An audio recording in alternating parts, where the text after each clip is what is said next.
Okay, good morning, everyone. We're just going to wait a few moments for people to trickle in here. We're joined this morning by Canucks General Manager Jim Benning. Jim, thanks for your time this morning. We'll take our first question here from Thomas Drance with The Athletic. Thomas, go ahead.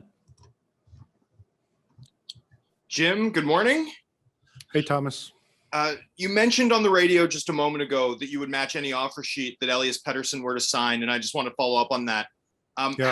How important is it from your point of view to avoid that eventuality entirely, perhaps by getting the deal done before the 28th, just in order to protect your cap structure?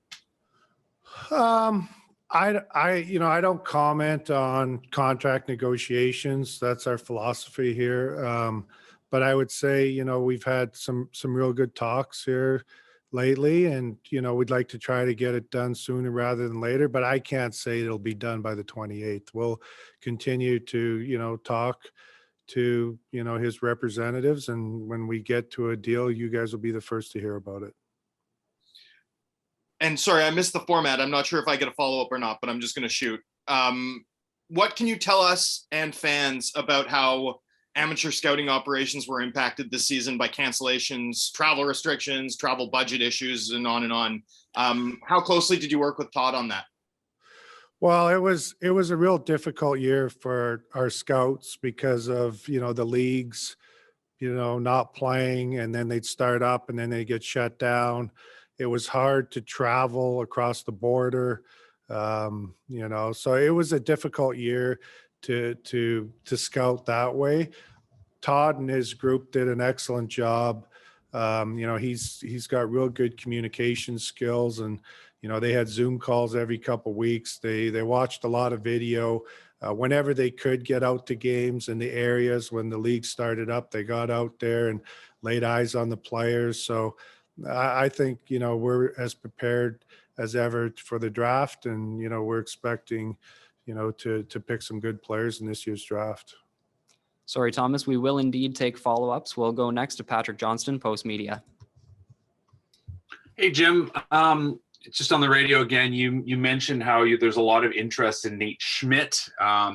He's a guy that obviously you guys picked up before the season. Whether he's asked for trade or not is sort of irrelevant, I guess, at this point. What's changed in his scenario? Why is he somebody that you're even entertaining a trade for? Well, it just seems like for whatever reason, there's a lot of interest in him with other teams. So, we're not necessarily, we didn't put his name out there. Teams have, flown to inquire, and for somehow, when you talk to other teams, it gets out to the media. So, we'll continue to listen on Nate like we do all of our players that other teams call on. And if something makes sense, or we think, it's going to make our team better, or, we're going to look to do it. So Nate's not unlike, all of our other players, but it just seems like, for whatever reason, it's got out there more on him than some of the other guys. We look at Arizona, they've made another deal here where they're not giving up anything and they're just taking on a player with a contract, maybe needs a new start. Is that something you guys have discussed with somebody, say like Louis Eriksson or any other players that perhaps are on contracts that are uncomfortable now? Yeah, we've talked to teams, about that, and we're going to continue to talk to them, through the day and tomorrow and leading into the draft, and we'll just see where it ends up going. Okay, we'll take our next question here from Ben Kuzma with Post Media. Good morning, Jim. A couple from me regarding the draft. My first question is, it's a rarity in any draft to have offensive defensemen because of a supply and demand kind of criterion. It's just a rarity. I'm just wondering, with available defensemen in the top 10 who fit that bill, how much is that going into your planning and what you're thinking of what you may or may not do tomorrow? Yeah, our philosophy, Ben, is to draft the best player available when we pick. So, at the 9th pick, there's some defensemen we really like. They may be there at 9, and then there's some forwards we really like too. So, when we pick at the 9th pick, we're going to take the best player we think's available at 9. You said earlier that at 9 and 41 in the first 2 days of the draft, that you're pretty confident that you're going to get 2 good players, whether they be a center and defenseman, whatever combination. Is that your thinking today as we get into tomorrow? Yeah, that second round pick, we're kind of, there's a bunch of guys we like, and we're not necessarily looking positionally. We're gonna, I think there's going to be more forwards available with that second pick probably than defensemen. So if there's one of those guys we like, and we like some defensemen that are going to be available in the second round too. So if one of those players are there, we're going to, I think we're going to, same as in the first round, in the second round, we're going to try to take the player we think is the best available player. Okay, moving along, we'll take our next question from Rob Williams, Daily Hive. Rob, go ahead.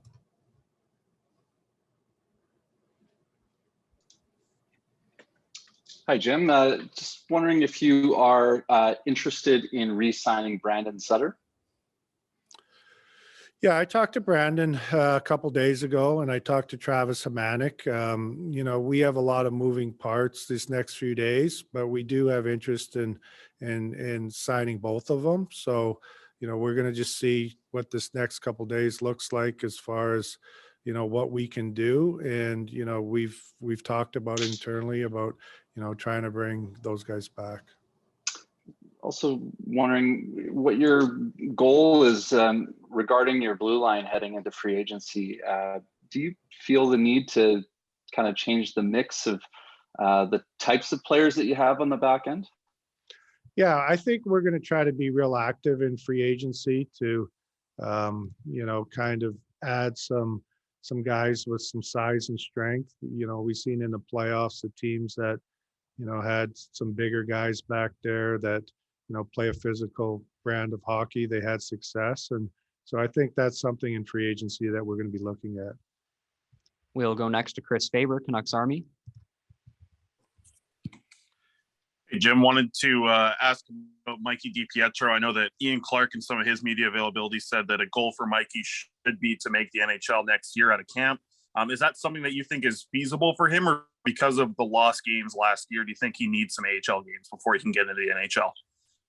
Yeah, well, he didn't play a lot of games last year. So, if he comes into camp and he deserves to or earns a backup job, then he can be our backup goalie. But I think in a perfect world, we'd like to see him, be the goalie in Abbotsford and play, 60 games, 65 games for our group down there next year and get, lots of action. So he's available if we need him at any point during the season.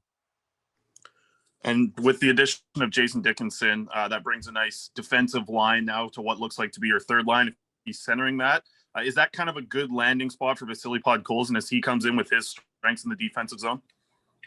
I think so. In getting Jason Dickinson, he's a versatile player. Like he can, he's played the wing before. He's played center. He's a real good penalty killer. He brings speed to the team. He's a good leader. Like he's everybody we've talked to about his leadership skills, they're really high. So we're excited that we were able to acquire him, and he'll be part of our top nine and gives Travis versatility to either play him at the wing or at center. Next up, we'll go to Ian McIntyre, Sportsnet. Good morning, Jim. Mentioning the defense and wanting to add perhaps some size and strength. Seattle just drafted a bunch of guys, too many for an NHL lineup. Have you had any follow-up conversations with Ron Francis, and is that a potential area where you could find some help? Well, Ron, was real busy yesterday.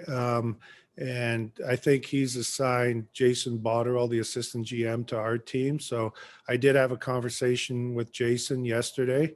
We're going to continue to talk to them and we'll just see where it ends up. But, through free agency or trades, we'd like to add to our blue line. And there's kind of an unprecedented string of pressure points here between expansion, the draft, and free agency. Do you feel like you need to get most of your work done on the roster in these couple of weeks, or do you look at the time frame as being everything up until the start of next season? I think it's up till the start of next season, Ian.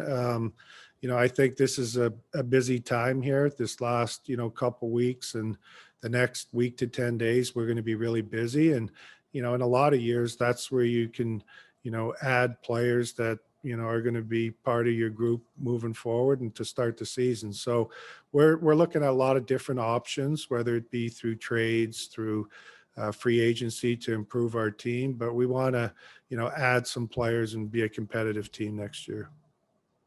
Okay, we'll take our next question from Farhan Lalji, TSN. Hi, Jim. You mentioned that you're still in discussions with Brandon Sutter. With Dickinson's arrival, where do you see Sutter fitting in your bottom six? Well, he's a veteran player. He's a good penalty killer. We'll just have to see. Like he can play center. With Jay Beagle coming back, he can play the wing. We'll see what happens here in trades the next couple of days. But we just think that he's an important guy in the room, and he's a good fit with our group already, and a good leader in our group. So we'll just see where it ends up. How much interest has there been in your 9th overall pick? Are you taking more calls than you're making on it? Yeah, there's been a lot of interest in the 9th pick. So we're listening. If we think something makes sense, and if we can add a player that kind of fits into our age group, we'll take a look at it. But I would say we're getting more calls on that 9th pick than we have in past years when we've had our picks. Next up, we'll go to Bick Nazar, Sportsnet 650. Hi, good morning, Jim. Thanks for doing this. When you were on Sportsnet 650 minutes ago, you mentioned you've given teams permission to talk to Jake Virtanen's agent. What is the context in which teams are allowed to speak to his agent? And is that in anticipation of like a buyout or interest in trade? Yeah, more of interest in trade. They just want to know, where his situation is right now. And so, we've given teams permission to talk to his agent, and they need to feel comfortable with the situation. So I don't know like where it's going to end up, but I guess we'll see in the next 2 or 3 days. Transactionally, is he in any sort of limbo or anything like that, or are you allowed to trade or No. allowed to buy him out? Okay, thank you. Yeah, no, he's not in any sort of limbo. Okay, we have time for a couple more here. We'll go to Satyar Shah, Sportsnet 650. Good morning, Jim. Thanks for doing this. As far as you mentioned trades and you mentioned free agency and defenseman and free agency, would you say, based on how this market is kind of built up for forwards, that the best value might be trade to get forwards, whereas free agency, the value might be on defense? Yeah, I think that's fair to say. And, even with all the defensemen Seattle took yesterday, I think there's maybe an opportunity, that they're going to be moving some of those guys on. So we'll continue to have conversations with them, and there's some defensemen that are free agents that we really like, but we're going to work the trade market here the next 3 days and see where that goes too. And as far as the draft goes, there's a specific question about Branden Clark. Because you look at your blue line, you have Quinn Hughes, you have Tyler Myers, but if you look long term, I see a spot if he's available there at 9. What do you think of him and potential fit if he's the best player at number 9? Well, he's got a high-end hockey sense, and he's an extremely skilled player with the puck. So we think, he's going to have the ability to grow into a real good NHL player at some point. So, just because we have some other guys doesn't mean that we're not looking at him if he's there at 9. All right, our last hand raised here this morning is Thomas Drance. Thomas, go ahead. Jim, early next week, your club will send out qualifying offers. I think the likes of Pettersson and Hughes are obvious. Does your club plan, and have you made a decision on whether or not to qualify some of the depth players that played games for your club last year in Jace Howerlock and Mark Michaelis? I think, we've talked about it internally. We're going to continue to talk about it. We'll see what this next 2 or 3 days brings us. And then we'll probably make those decisions on Sunday, as the QOs have to be off on Monday. And a final one back to the draft. Teams seem to be a little bit split in how they assess the 2021 class. Some teams see it as an under-scouted class. Some teams see opportunity. How is this draft class shaping up in your eyes? I think we look at it as opportunity. I think, there's enough good players that in the first 2 rounds that we think we're going to add 2 more real good players to our group. And then after that, we're going to have to rely on the area guys, you know, that's seen the players play this year. But I think we have a real good scouting group. They've worked hard this year, and we're going to know the players. So I expect, you know, that we'll do a good job from the third round on.